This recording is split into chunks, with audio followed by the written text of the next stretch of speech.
This morning, we're going to talk about fasting. I'm sure you're thrilled as I am by that.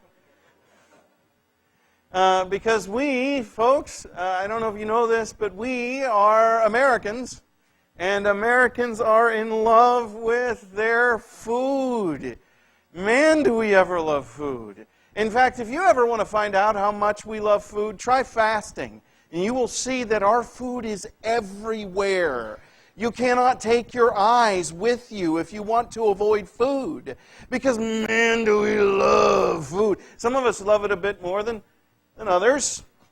But I mean, food in this country, in this culture, man, we celebrate it. And not good food either. Not food that's good for you. Food like that, drenched in cheese, deep fried, crispy yumminess, man. And cheesy that stretches. We want the cheese to stretch, when you pull it off. You don't want the pizza to let go, right? You got to wind that up, right?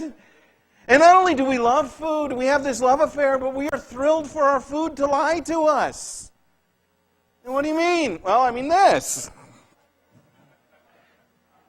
That we recognize, that's a Big Mac. I don't know what that is. Most attractive angle. I don't know if you can read the little words, but that says most attractive angle, which means it was uglier on the other side, right? And it's not just Mickey D's that lies to us either, because,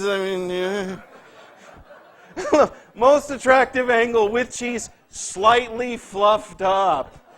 We love for this food to lie. It'll look like that somewhere. Not when you eat it. No. And it's not just them. Here's Wendy's. Ew. and then Taco Bell. And Arby's actually pretends their stuff is food. It's just... What? I'm pretty sure that's a rodent, You'll note, by the way, that I don't have one of these for Domino's because pizza is awesome. But... all of this eventually, and not only that, we have this belief ground into our heads. Even if you're not eating sloppy nastiness, right? You got to eat. You got to eat or you're going to die. You need to eat every day, right? Or you're going to die. You need to eat 3 square meals a day, every day, and you need to eat until it hurts a little bit. That's your body's message that you can go, but until you are uncomfortable from your food, then you're not done. You need to eat or you're going to die. You don't skip breakfast. Breakfast is the most important meal of the day. And if you skip breakfast, you'll probably die, and you'll probably deserve it. You gotta eat all the time. Are you eating that, by the way? Whatever that is, because I'm not fat enough yet. And that leads to the most useless sermon ever preached.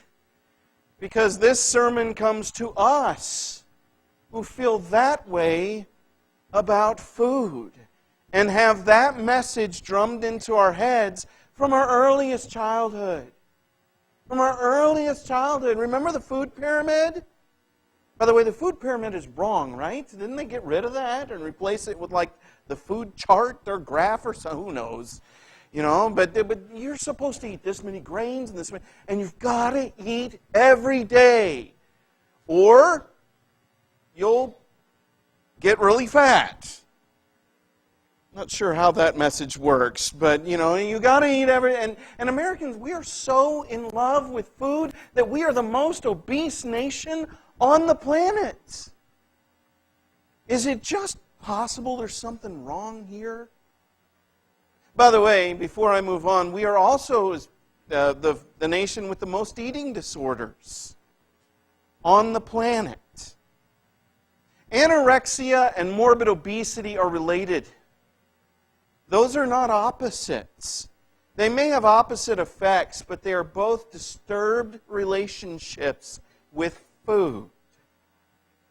And whether you are the person who says, "Ah," or the person who says, "No, not for me. Give me just 1 celery stick and a carrot. I have to be able to make sure I take care of my abs." whichever side of that spectrum you're on, it is very possible that you're in a disturbed relationship. See, me, I don't worry about my abs. I have mine well padded. See, so they're protected.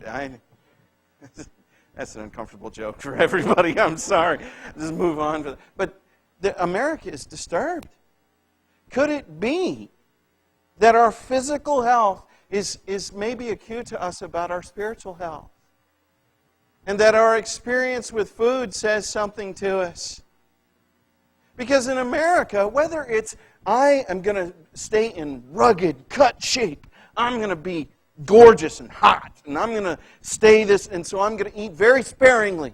Or, I don't care about any of that, I'm going to make a huge dent in my couch. Whichever side of that you're on, it tends to be about what? Me. Me, me, me. What I want and what my desires are and our eating habits tell us an awful lot about the shape of our souls. Not just the shape of our bodies, but the shape of our personhood. Maybe this isn't such an irrelevant message for Americans, after all. As we begin to talk about fasting, what is this thing? I don't ever have to do any pre-work to talk about prayer. We know what prayer is, generally speaking. Just about everybody has some experience with that. But in this culture, we actually have to learn about what that thing is.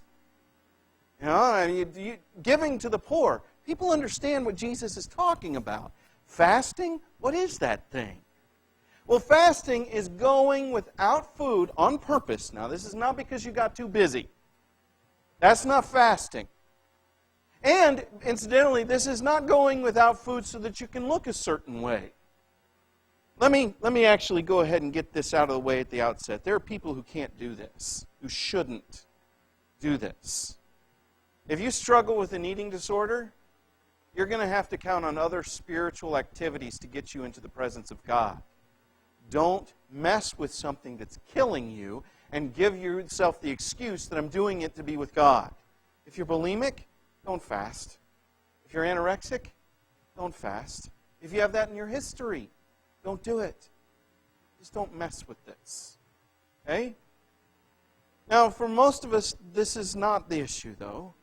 And what you're doing is you're intentionally putting something down so that you can pay attention to something else. It is the spiritual practice of going without food so that you can be attentive to God. This is incredibly un-American. Incredibly so. Fasting is intentional self-denial. And that alone makes it un-American. Americans are not, generally speaking, self-deniers. We don't do that. We don't mess with that. After all, the American mantra is something more like, follow your heart. As if we have forgotten this truth, that the heart is deceitful above all things. Be your own person. Really? Tell me a trouble that's in your life that you haven't gotten there by those methods. By self-aggrandizement or self-acquiescence, giving in to what the self wants. Doesn't that tend to shipwreck our lives? And think about the trouble that grows up in a marriage. Doesn't that, generally speaking, come about because someone is focused on me and my needs? Or think about the problems you've got at work, or the problems you've got in your parenting, or the problems you've got in your health. Don't these things rise up, generally speaking, because you have fed the self, and you've let the self do whatever it wants, and you've never told the self no? Deep down, at least in that area of your life, deep down inside of us, there is a raging, tantruming 2-year-old. And it wants what it wants. And very often we take the parenting tactic of give it what it wants and it'll shut up. And we find ourselves shipwrecked and wondering why. Fasting is the purposeful act of saying to that 2-year-old, no. And it's not necessarily saying it to it in the moment. It is getting into the habit of telling the 2-year-old no about something unrelated to its demands. Because it'll start demanding food the minute you go without it. Now, incidentally, this self-denial can take a lot of forms. Maybe if you're a teenager, it means going without this. Right? Spend a day or two and put that thing down. Shut it off. Or maybe it's not that you're a teenager. Maybe you're 40 and you're addicted to Facebook. Put it down. Or it might mean spending a couple hours doing something besides this. You don't do anything with this. By the way, for those of you who are under 30, that's a television set. It's what they used to look like. It had 13 channels. And when the president was on, he was on every channel. It was hard. But anyway, that's... Or maybe it means giving up some particular food that you like. Or spend a day and don't talk. Don't talk for an entire day. I mean, talk if somebody talks to you. But have a quiet day. You will be amazed at what happens in a thing like that. But ultimately speaking, fasting is about going without food. It's not just about going without. Because if you go without chocolate, you are not going to die. I know it may seem like it, but you're not. If you go without your cell phone, someone else may die, because you go a little crazy and snap. But you're not going to die from that. You go without food, eventually you'll die. This is about going without a thing that's absolutely necessary for life. And why do you do that? Why would anybody do this? Let me take just a couple of minutes and talk about what fasting does. Because, for many of us, we have very little experience with this. If you've done this, if you've done an extended fast, please don't completely check out, but this might be the time to read the bulletin article. What fasting is an intensifier. It takes other things. Now, it is its own discipline. On its own, it is. Because what you're doing is you're taking control of your flesh. And you're saying, you don't get to run the boat. I do. I am saying no to you. And I know it's uncomfortable, and I don't care. And so in its own sense, fasting is that. But fasting does a bit more as well. As I just said, fasting is an intensifier. Do you need to repent? Fasting intensifies your penance. It helps you to think about the change you need to make in your life. Do you need to discern God's will? Do you have a major decision you need to make? Fasting heightens your attentiveness to God, so that your discernment process will be paying attention to God's will. And you may determine He doesn't care, but you may actually find yourself led because you bothered to listen. And fasting helps you to quiet your other things and pay attention to this. Do you need to pray? Fasting intensifies prayer. It makes your prayer, not that God listens to it more because you're praying, it's because you are more attentive to it. It deepens the experience. You say, well, how does it do that? Fasting hurts. It's uncomfortable. It sets off hunger pains. Your body will produce acid, and it will churn, and it will bubble, and it doesn't feel good. And when the pain strikes, when the weakness comes, when the headache shows up, you remember what you're doing. And you remember why you're doing it. And so your body becomes the alarm clock that says, time to do this. Time to be attentive here. Time to show up with this. And so it will take, we tend to be people who are kind of drifting so very often. It ends the drift. You become incredibly attentive to the moment, if you're using it for that. When the pain hits, you go, oh yeah, that's right, I'm praying today. I'm praying over my child, or I'm praying for my friend, or I'm praying about this sin. There are sins that won't go away, but fasting can conquer them. Of course, fasting won't. It's God that does. But fasting will lead you to the kind of attention that you need to pay to this thing that you have never done. A temper that can't be defeated. It may be, keep in mind, this is God and not a magical thing. And He might choose to leave the thorn in your flesh. But very often, you becoming willing to be humbled and going into this depth in your soul will remove things that you have thought you will never go away. So much of American Christianity is shallow because it refuses the path of self-denial. It doesn't want to do it. This is why very often we're very unfamiliar with fasting. Fasting in the ancient world, in Jesus' culture, was done a couple of times a week, where you would skip a meal for a whole day, for a week. And that, folks, if you do that as a regular rhythm, you'll be amazed at what it does to your prayer life, not only on that day, but on other days as well. It will intensify everything about your prayers. An extended fast is where you go more than a single day. What you can expect from a day of fasting, at first, it's awful. But as you get into a rhythm of it, it's not as bad. It's always uncomfortable. It always hurts a little bit. It's what it's for. It's supposed to do that. You actually want that because that's what drives you into the prayer. If you do an extended fast, you're looking at anything longer than a day. Maybe 3 days, maybe 7, maybe much, much longer. The way that'll work is that on days 1 and 2, you've got your regular discomfort. Days 3 to 5 are really awful. There tends to be one of those days somewhere in there that's a lot worse than the other ones, where you have a headache that's really awful. You feel like you can't move. You know, your muscles just don't want to work. You get out of breath walking across the floor. Now, the reality is, all of that is largely psychological, affecting your physiology. Because we train ourselves to think you got to eat 3 square meals a day. You have to do it. And your bodies are things of habit. They're used to processing this way, and it takes some time to shift into a different way of processing. But after day 5, for most people, the hunger pains go away. The discomfort goes away. And maybe you'll get lightheaded occasionally, but if you just sit down and drink a glass of water, you'll be fine.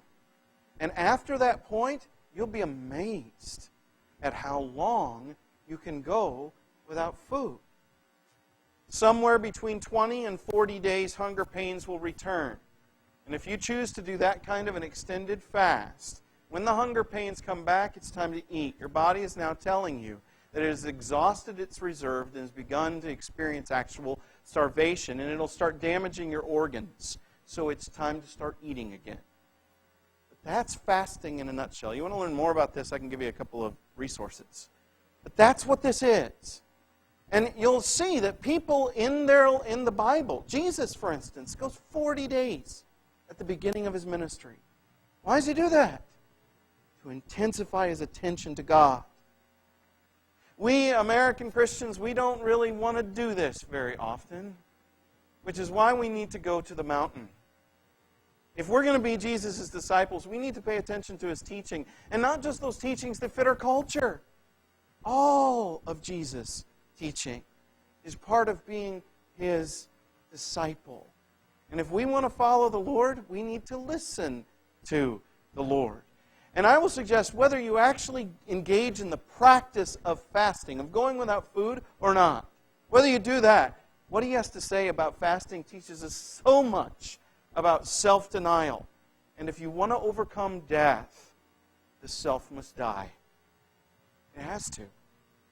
And so we go to the mountain and we hear about Jesus' amazing ethic and how he teaches us to keep the law, and how the law was never really about behaviors, but about the nature of the heart that you have. Having a heart like God. And so we heard about murder means don't be angry, because God isn't a God who is flippantly angry. And don't lust. Not just don't commit adultery, but don't be driven by your lust. And don't throw your relationships away. God is a God of steadfastness and faithfulness. And you be steadfast and faithful too. And don't retaliate, and keep your word, and don't hate anybody. Which is a way of life that's just about impossible. In fact, it is impossible as long as we live by the flesh. Nobody can do that by themselves. Nobody can. Which is why the next thing that he talks about is our spirituality. And we've been looking about the spiritual engagement with God for a few weeks now. Engaging with God in doing acts of service for the poor, but never calling attention to ourselves. Don't let anybody know. Don't even let your own hand know. And prayer. How much have we said about prayer? How much has the Lord had to say about prayer and about God-focused prayer? About engagement with God and being honest and real and authentic. And what that does to us. That He will reward us. Today, we enter into the last of the disciplines that Jesus will have us discuss. Because it's the last one that the Pharisees discussed. But remember, this implies to any pursuit of God. To make it real. And so, today we hear from the Lord. He says, when you fast, do not look gloomy like the hypocrites, because they love to disfigure their faces so that it will be obvious to people that they are fasting.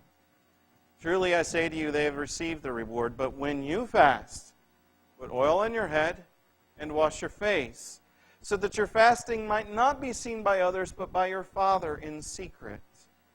And your Father, who sees in secret, will reward you. I want to point out these first words that he says. When you fast. Jesus doesn't say if you feel like it. He says when.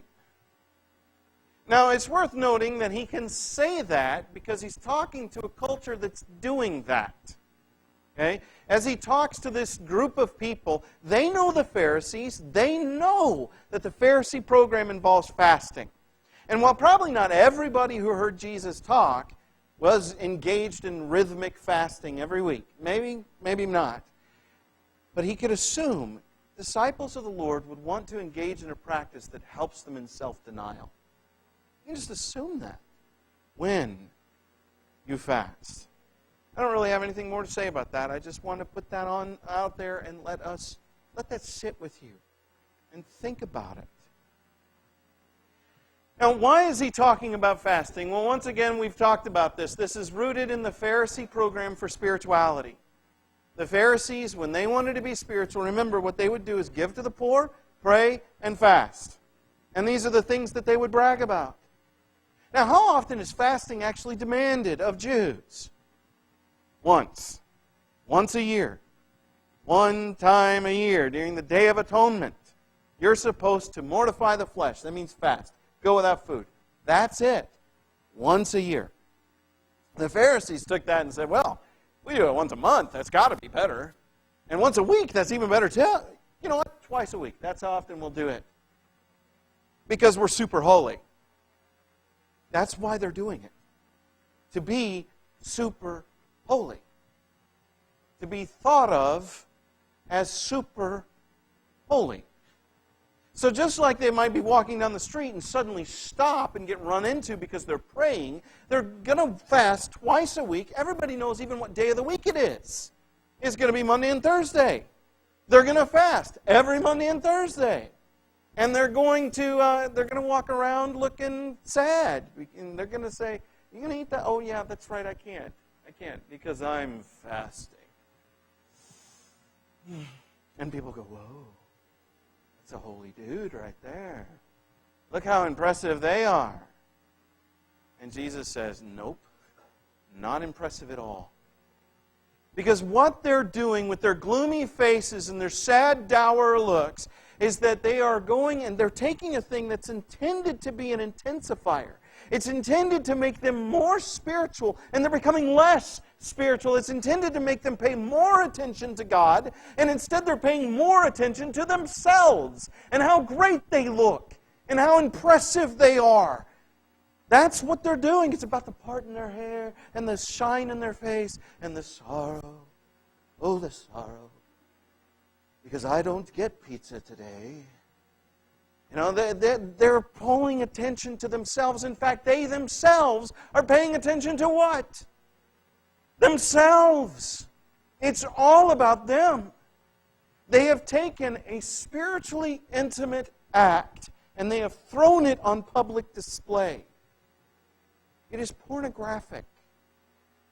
Good thing we never have any trouble with that.